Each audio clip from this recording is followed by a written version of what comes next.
Welcome back. Oh, you're not gonna test the mics today, huh? We're just gonna start in. You're there now. Oh, we are there, Donald. You're a pro now. Okay, you're a pro too, man. You're a pro. I'm not messing with the keyboards over there. I You didn't don't get need- a mic check tonight. Nah, you good, man. Hey, Everything looks perfect. You know I'm a legend. I got to stretch. I'm old, man. We got to stretch. I got to test out the voice, brother. Hey, he's good, ladies and gentlemen. This is another episode of the Real Spill podcast featuring, of course, I won't say it, Donald Watts. We know who he is. And if you don't know, I'm going to just drop it anyway now. The legend, the living legend, okay? This podcast is brought to you by wattsbasketball.com. They offer intensive development for athletes. Athletes learn to excel on and off the court, developing focus, confidence, and determination. These are skills that are taught for life. And it's also, remember, for game changers for life. Skills that will last for a lifetime. So it's wattsbasketball.com. Hop on there. Get yourself in one of those camps, or if you need that one-on-one training or development, Donald's also there for that too. wattsbasketball.com. Well, again, welcome to the Real Spill podcast. Got a pretty big show for you today. But let's first talk about Donald going over to Hoopfest. His son, Isaiah, just turned 13, so what better way than celebrate out there balling it up, as they usually do. That's what they do. They play ball. Is Isaiah ready to beat you yet, Donald, or is that a joke that I'm just throwing out there, man? Ready to beat me? Oh, that's what there we go. I'm going to go back to doing what I was doing. That means no. But Isaiah actually said that, well, let's backtrack a little bit. They had, at the Hoopfest, they had the Alumni game, UW, Gonzaga, a little exhibition game. Guys going at it, having fun, reminiscing I don't want to say old days, but I'm going to throw it out there, the old days. And it turned out to be a really good game. But Isaiah, Donald's own son, said, "Nah, Dad, Zaga's gonna get you." And Donald had almost left him and had to fight. I didn't almost leave him. Oh, he didn't ride with me. Oh, he really didn't ride. No, I don't play. You know me. Dang, okay. Yeah. I thought that was just a little joke, man. You with them. You didn't ride with me. I did have to let him stay with me though. I didn't want CPS called on me, but he had to get another ride out there. That's for sure. Well, happy birthday, Isaiah! Congratulations, man. Big 1-3. You're moving up there. So, yeah, man, back to that. Zags top y'all, 111-106. I'm sad to say this, but Isaiah got it right. I didn't pick a score, but he was right. But y'all battled. I'm not going to say the points because it's all iffy. It looks Justin Denman had 42. You put up 25. It was very competitive. How was it out there getting some run, D? Oh, man, it was fantastic. And, the game went as it was supposed to go at the end of the day. Were we out there trying to win? Absolutely. Were we supposed to win? Absolutely not. We're in Spokane. We're a block away from the Kennel, playing against Gonzaga alumni in a convention center full of Gonzaga alumni and supporters. So the game was perfect from the standpoint of the entertainment value. It was competitive. The guys that came out with me, they came out and they battled. Justin Denman got off. Bobby Jones, my favorite Husky of all time. He did his thing. Robert Upshaw, a big fella that, he had some trouble over there, but when he was playing, it was the last time the Huskies were really looking good. I think they were on an 11-game win streak before he had the issues that he had. But it was great to get out there with those guys. Malik Dime, the young fella. You talk about this Ramadan, so he's over there fasting. Phenomenal guy. It was great to have the opportunity to spend that weekend with him, go eat with him, and just bridge that gap between, guys that played 20 years ago and guys that just graduated. It was really cool. For me, from my standpoint, I get out there and I mix it up, and, people don't know what to expect when a guy who, hasn't played in 10 years or whatever steps on the court, but I stay in shape. I come at guys. I had the Gonzaga guys complaining about me during the game, which is how you like people. You want people complaining about you. If they like playing against you, something's wrong. I was raised by pros. I deal with chronic fatigue syndrome, so that has shortened my career, as a pro. But like I've told you guys a long time ago, hey, 2 days a week, I feel like I'm as good as anybody in the world. And those guys got a little chance to experience that, and the Gonzaga guys that are younger than me that had no clue who I was, after the game, they knew what was up, And so at the end of the day, would we have liked to win? Yeah, of course. That's what we went over there for. But it was perfect for what it was. It was a hyper competitive game. There was no messing around, wasn't no clowning at all. We were coming at each other, and for me, that's the biggest entertainment value. And I think a lot of the fans on the way out, they said, "I hope you guys do this again," and they were very appreciative of the experience that we gave them. I was walking through Hoopfest, the whole weekend, and I had guys, volunteers, people just stopping me like, "Yo, man, like that was a great game, and man, you look good." The comment in the newspaper the next day is that at 40, Donald Watts can still flat out play. I saw that. I take pride in that. That's dope. And I tell kids a lot.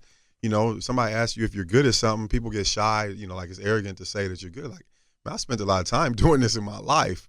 I feel like I'm as good as anybody in the world, and I'm not. Like you should not be afraid to say that when you dedicate your life to something and you're competitive and whatever. And that's different from running around telling everybody, "Hey, I'm the man. I'm this. I'm that." But if somebody asks you, yeah, let them know. I work pretty hard to be good at it, and I've worked a lot in my life, and you don't get opportunities to lace up like that, and after having that experience, and just always I'll be in the pro-am this summer and all that stuff. I'm changing everything. I'm not a trainer anymore. I'm the sensei, right? I'm still getting out there doing it. I'll still kick your butt, right? That's different than a lot of these guys out here. Just grow the beard out, man. Sensei Watts, baby. Like I'm different than a lot of these guys out here who will teach, people things that aren't, necessarily applicable.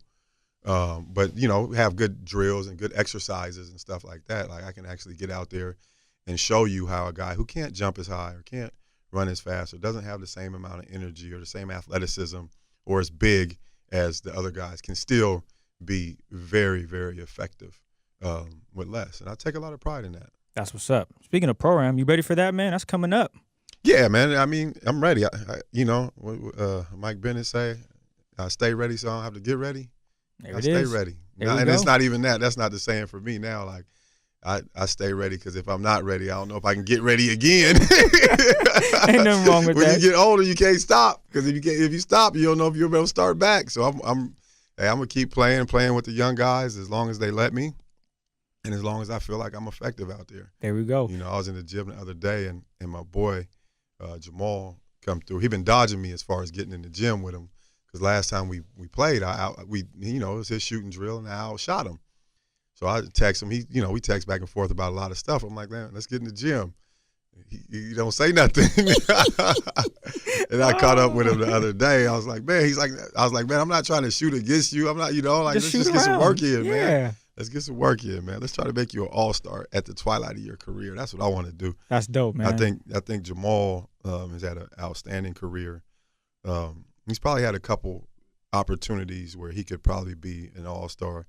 And it would be cool to see him like really have a big season and put an all-star game on that dope. resume. Yeah, because it's sad they I don't would have say a one. championship, but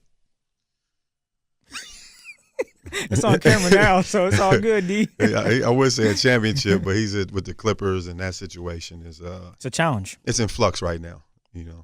With what they had, I don't think they have what it takes, and they don't even know if they're going to have what they had. So who knows? But they got Jerry West, but I don't know if he can. I think Jamal looks like he can play forever, but he'll be. I think he'll be 40 in 3 years. Right, like I don't know if they can get that thing turned around before then. Yeah. The other part of Hoopfest, man, I had the opportunity to see and meet, say a couple words to KD over there, and that was really cool. That's dope. Really humble dude, man.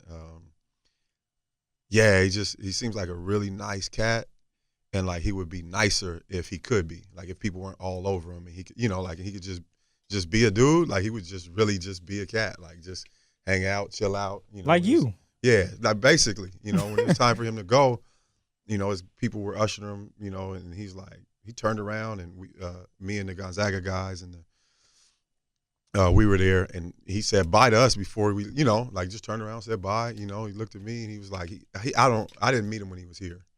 They were so closed off from the community, but my dad knew him and he heard my name be announced, and I know the guys that he was with, right? And so he turned around, he's like, hey man, what's up? Appreciate, the work you're doing or whatever.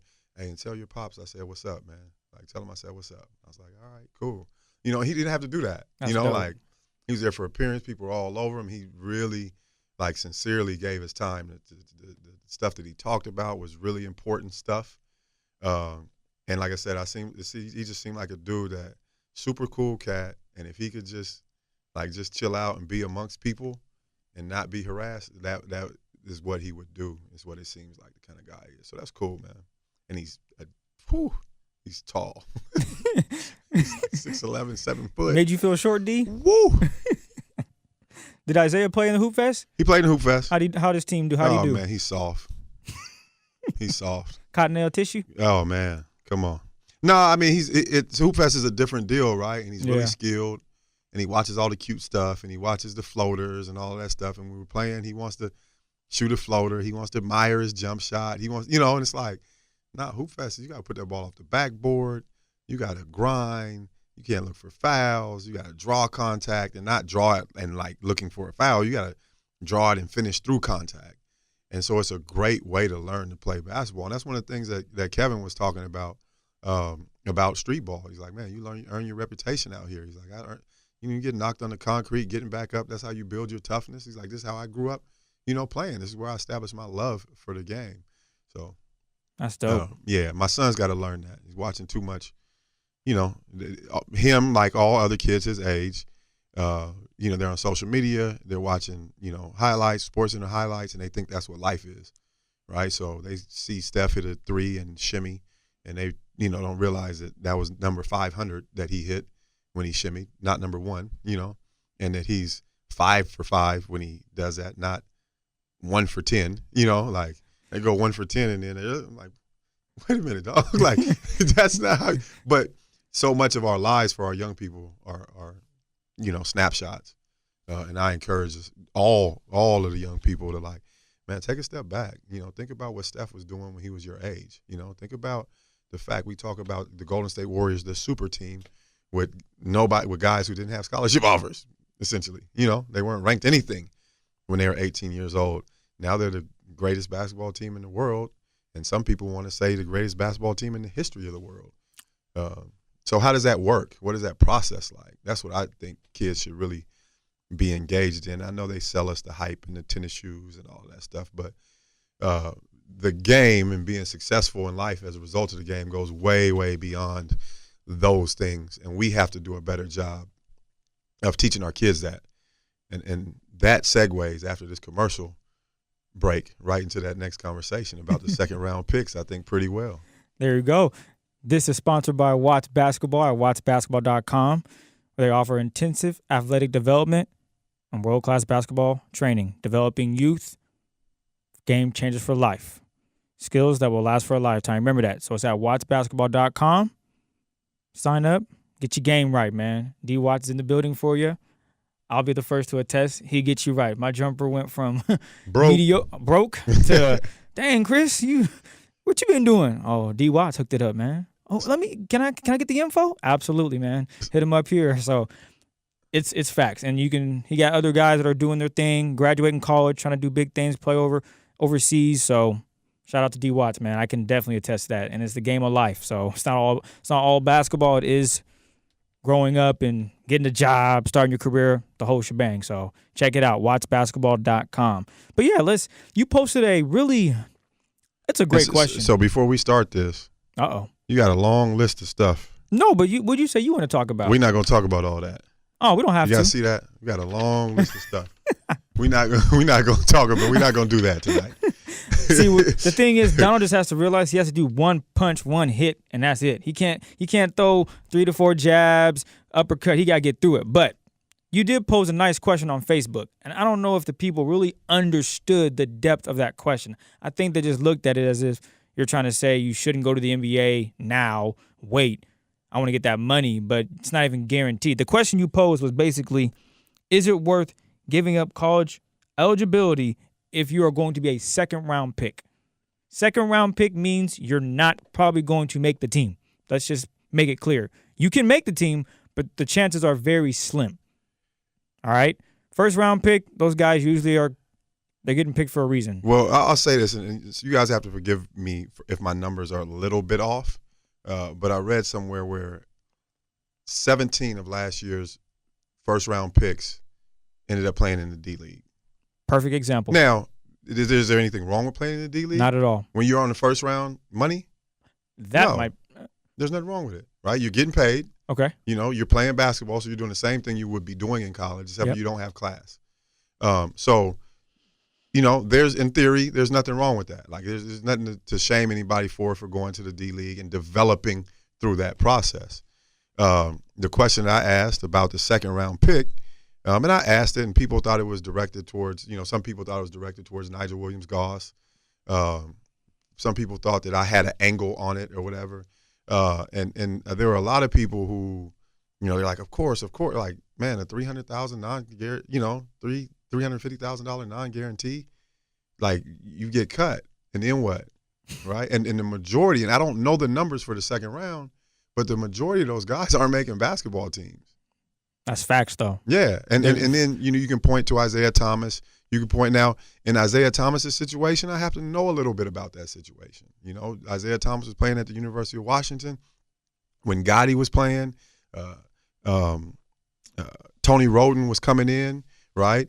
Isaiah was playing the 2 at the beginning of the year, and he was playing the 2, and he wasn't even a featured player in their offense. I remember personally texting Isaiah like, yo, keep your head up. They're playing in the Maui Classic, and they're running the play to Matthew Bryan and Manning at the end of the game to try to win the game. So Isaiah was a 5'9" shooting guard that was not featured or included or given any special attention early in the season, right? So let's just say in Isaiah Thomas's situation, Gotti goes down. He gets moved to the point guard position. He balls. Wins the Pac-12 with a step-back jumper, balls in the NCAA tournament, right? Now the season is over. He has a decision to make. When he has a decision to make, say he calls his coach. Hey, coach, how are we going to do this next year?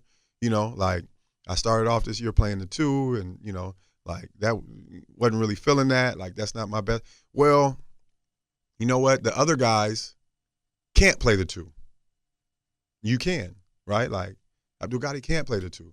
And then also, we got Tony Roden coming in next year. So you're going to play the 2. Well, you're Isaiah Thomas, and you say, man, I played the 2.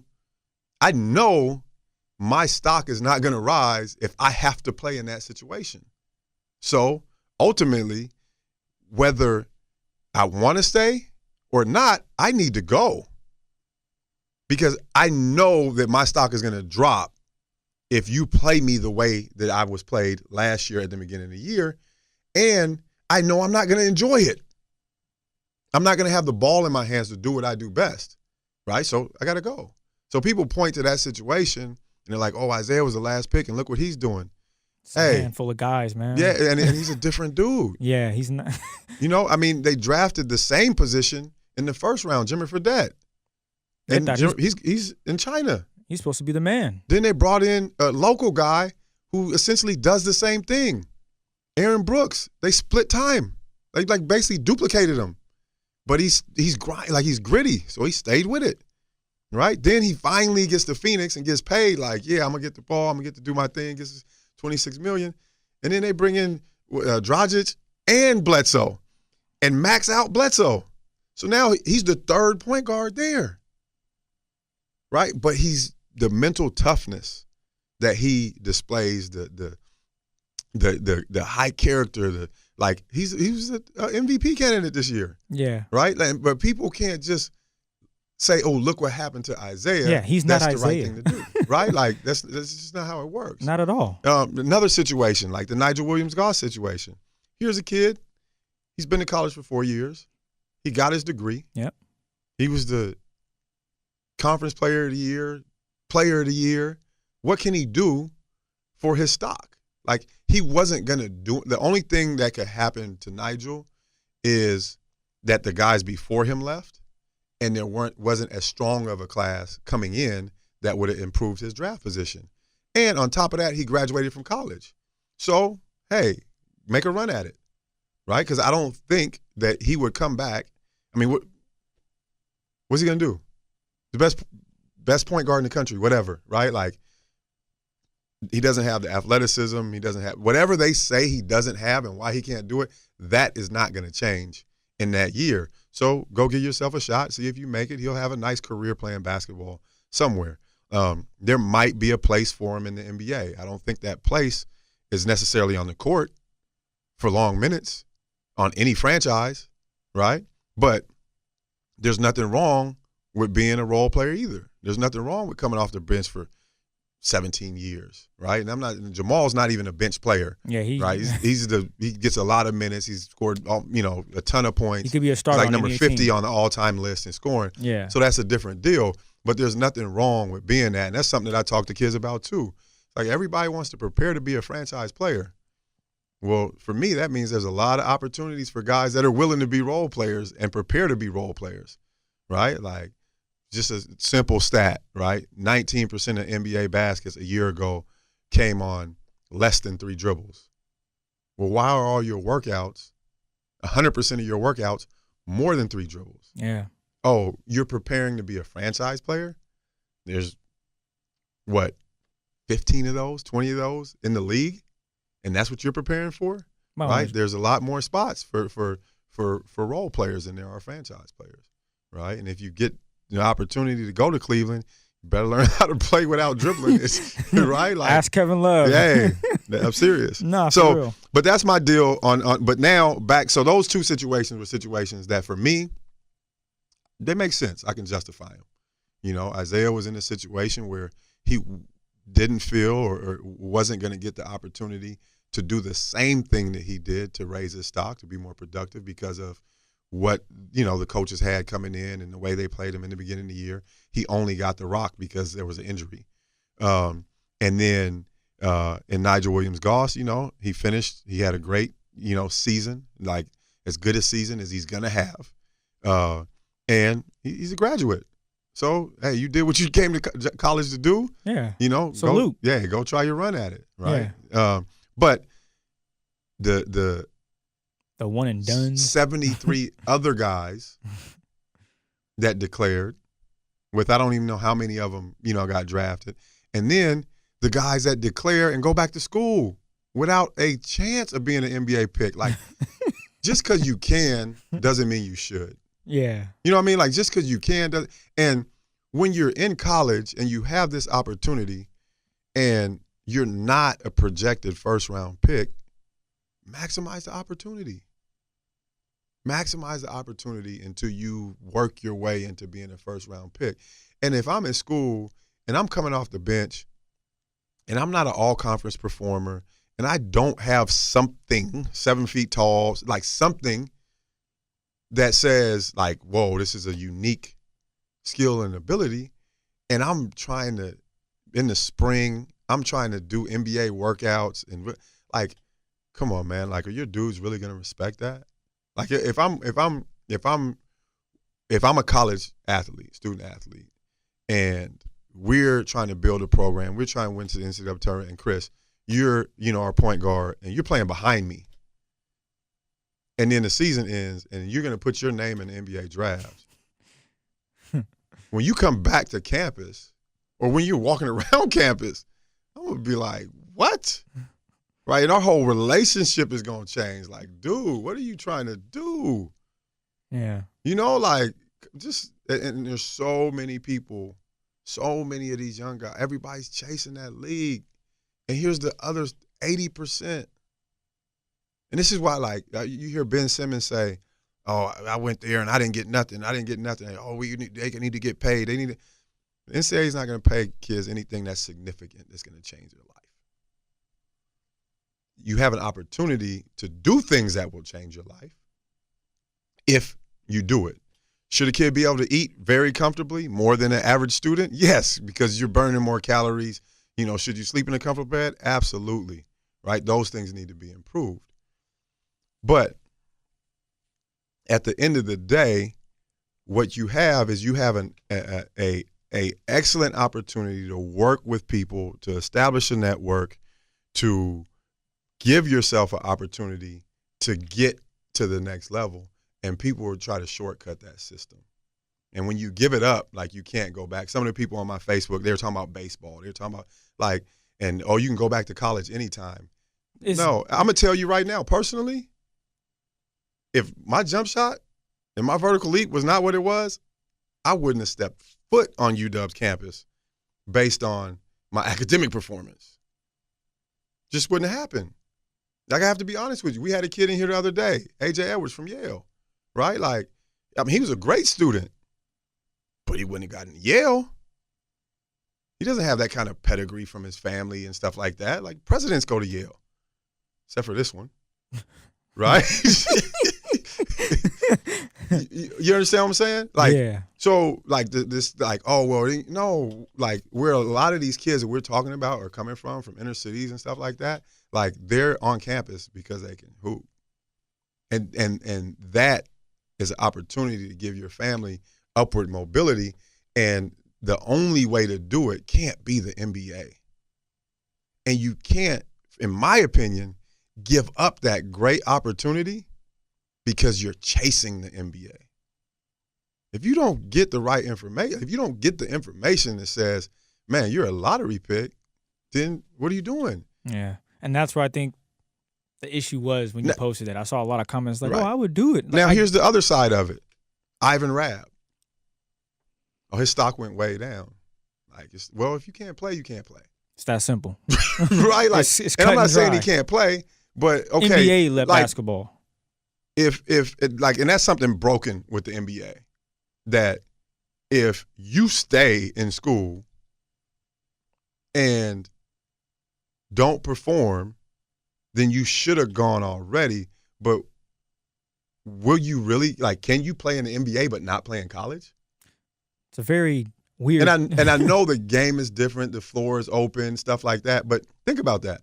Like, oh man, like he struggled. Like, he should have just bounced.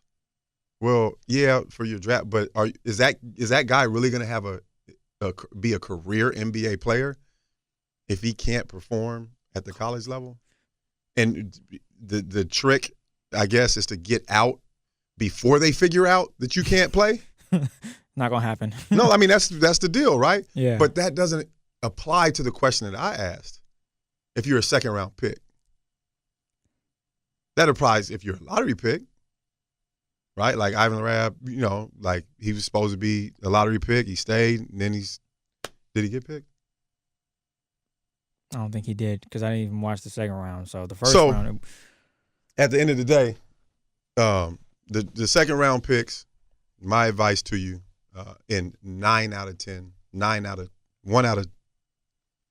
19 out of 20 situations, is if you have eligibility and you're slotted as a second round pick, and you just don't despise school, stay and handle that schoolwork. So that, because second round money is not the type of money when it works out that you go back to school on. Like, that's not, I just go pay for it. No, like when you pay for school, you're gonna be broke. Now what? Here's my last point to this. And I come from an NBA family, so I have a different perspective. A lot of guys, first rounders, say you're a kid who comes from poverty, or you don't have a lot, and you want to, like, one of the reasons you want to go to the NBA so you can be a, like, big shot. Like, like now I got stuff. I got the biggest car, I got the house. Well, guess what? Like, you also are going into a different socioeconomic status in your locker room. So now you get there and you're making a couple $1 million a year, but you're playing with Shaq, who's making $30, $40, $50 million a year. So you're still the lowest, like, you have money at home, but you don't have money in this community. And that gets a lot of guys in trouble because they go in and they want to, that's their goal, their dream, and they want to hang out with the big guys and they want to do what they do. They get a Bentley, you want a Bentley. They buy out the bar, you want to buy out the bar. But they got long money, you have short money. AKA, they got Bentley money, and you ain't got Bentley right, money. Right. And so, and from a emotional standpoint, for a player, you've your whole life, your objective is to get to the point where you're the big dog, and then when you get there and you're in the locker room with other folks like they're bigger dogs than you, so you're still the little dog. So now, suggest that to a second-round pick. Breaking news. Not breaking, but Ivan Rabb, second round, Memphis Grizzlies. They picked him up. Okay. So he has a fighting chance, as Right. we discussed. Right. So go out there, put your head down. Now, if you're Ivan Rabb and you had Thank you, crew. and you had lottery pick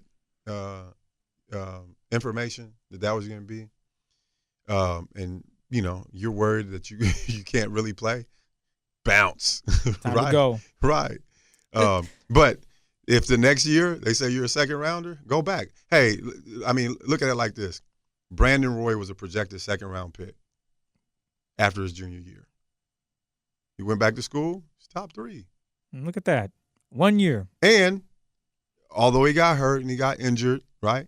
If he would have came out in the second round and had that same injury, he wouldn't be sitting on $80 million. Yeah. Like, it's not how it works. No. And when you come into a team and you're a lottery pick, that team is invested in you, right? So when you're a second-round pick, you have to make that team in a week, in 2 weeks, in a month. When you're a lottery pick, you got 2 years. You have to try not to make that team. And they're going to give you, $5-6 million to do it. So it's a completely different deal from being a first-round pick and a second-round pick. You're a second-round pick. They have zero invested in you. You have a turnover they don't like, you're cut. You get out of here. Yeah. The first-round pick, lottery pick, first-round pick, you run out there and shoot air balls. You can do whatever because, we don't get a bunch of lottery picks, so we're invested. Like Joel Embiid, you can play 30 games. You can play. We're going to take the slow roll with you, right? If you're a second-round pick with back problems, you're done. Not much you can do. Not much. There's nothing you can do. You're a second-round pick that gets injured. There's nothing you can do unless you're Bell. There are some circumstances. Golden State. They picked him up, and that's a steal right there. They pay for him. They pay first-round money for him, but it doesn't go against their salary cap. He's a good pickup. What?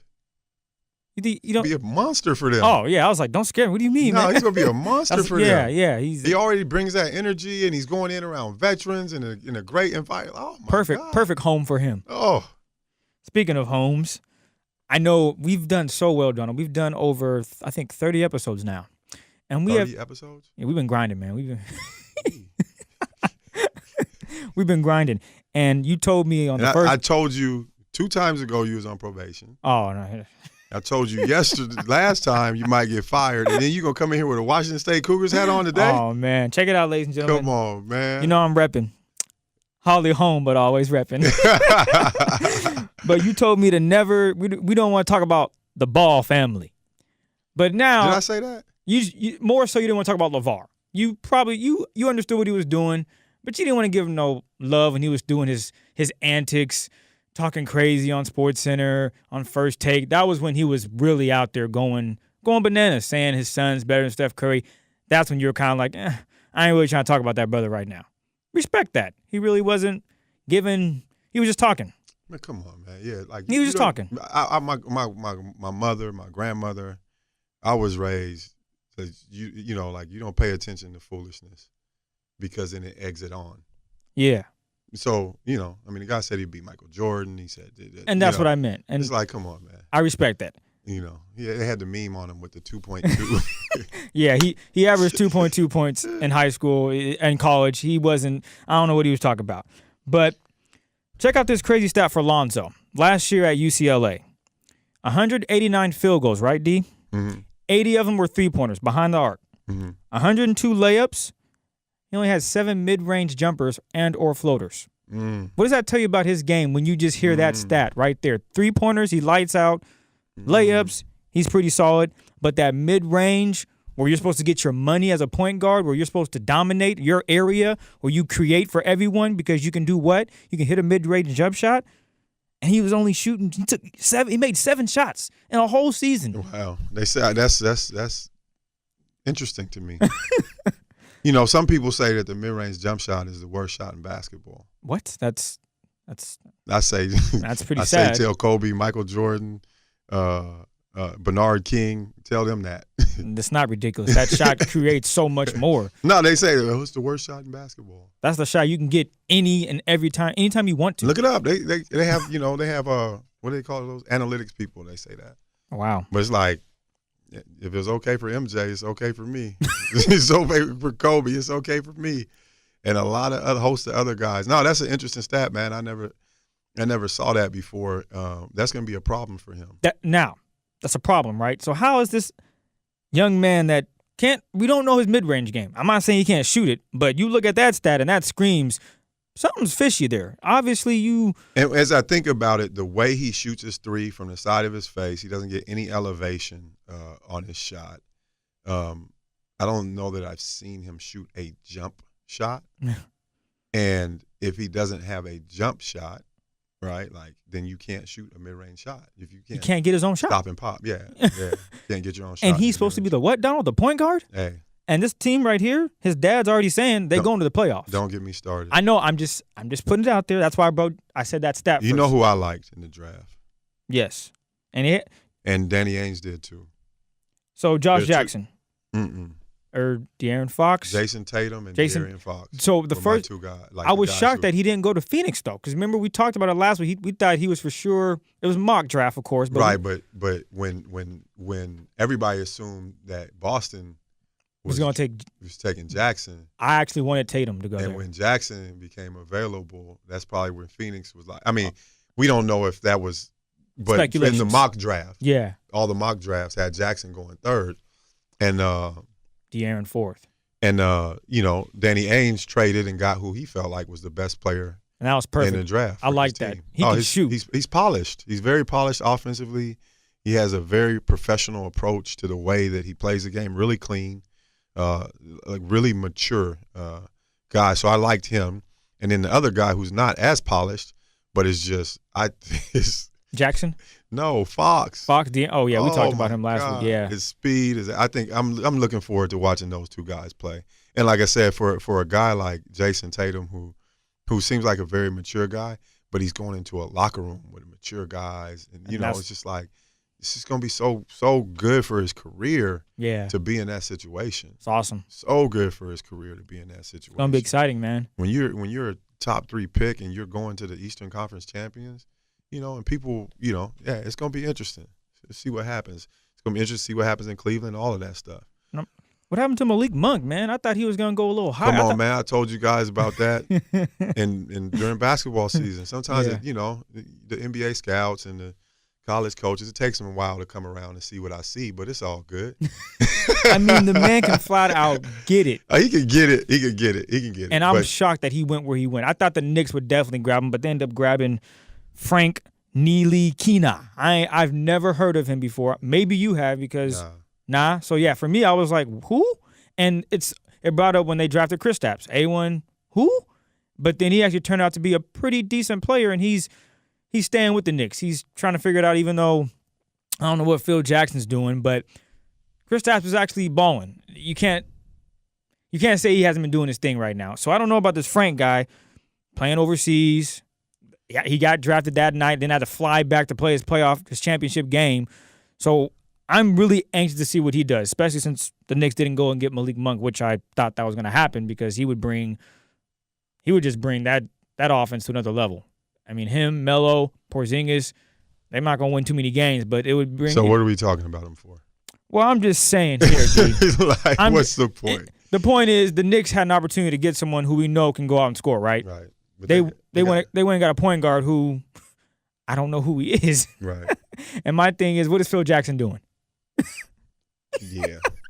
We definitely can't see the Zen Master's plans right now. No, but it's all good. It's all good. Minnesota Timberwolves making a huge trade. Didn't I tell you we're not going over all this? We're not going over. We're almost done, man. I like what Minnesota did. Bingo. See, that's what I want to hear. I like what Minnesota did. They have a young team.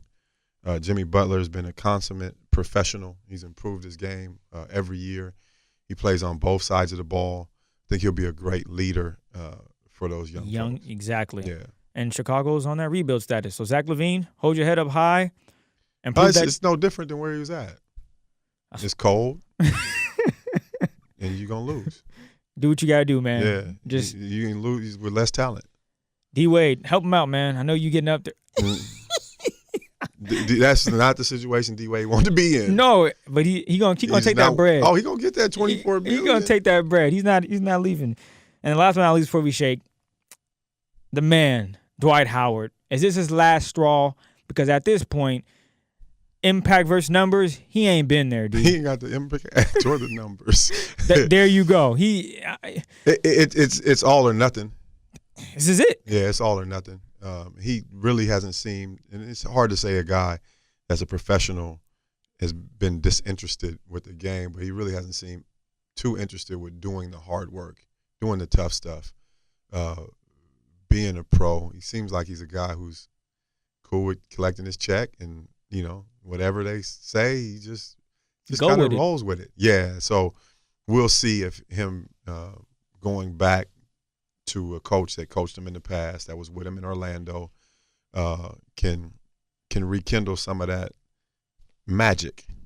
Literally. Yeah. He gonna need it. Yeah. Because at this point, but at the same time, you got to understand, this is what I was talking about with impact versus number. Even when he was in Orlando, he had phenomenal numbers, but the way he was playing the game didn't allow the people around him to do what they did well, because he was always on the block right in front of somebody.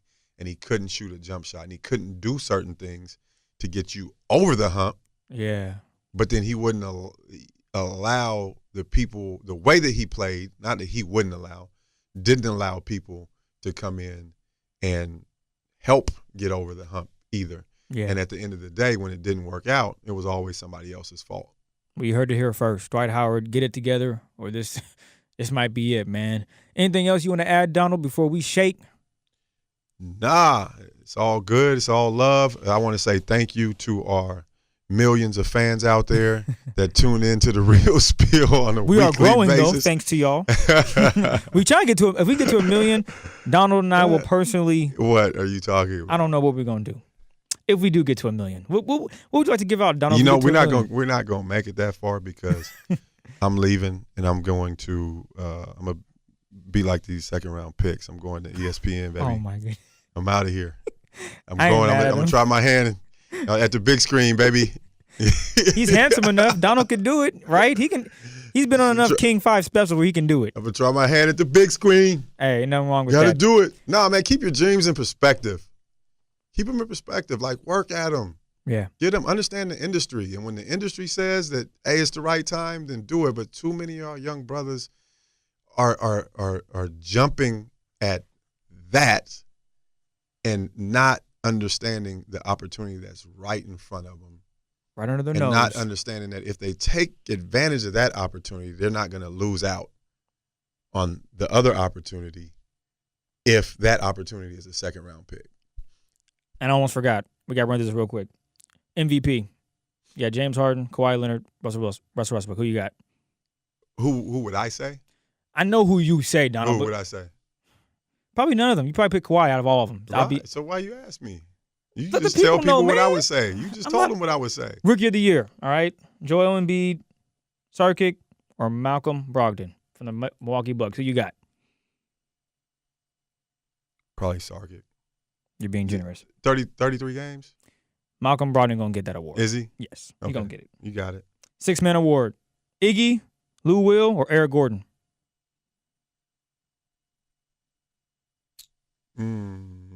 It's a tough one. I'll be honest with you. Probably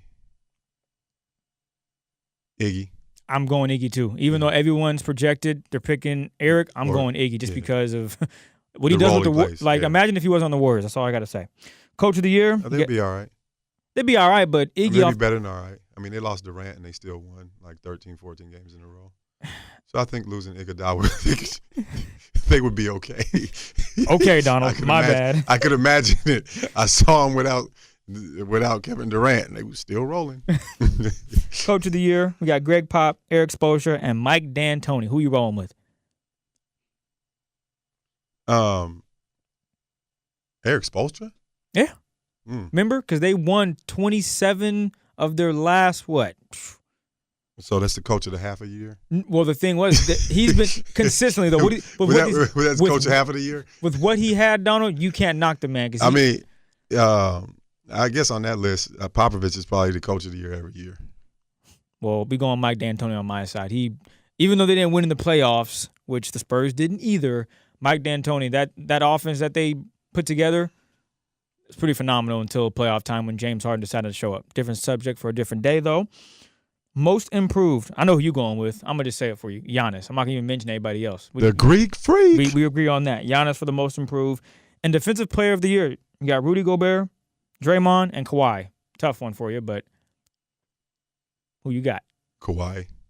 He didn't get his ankle sprain.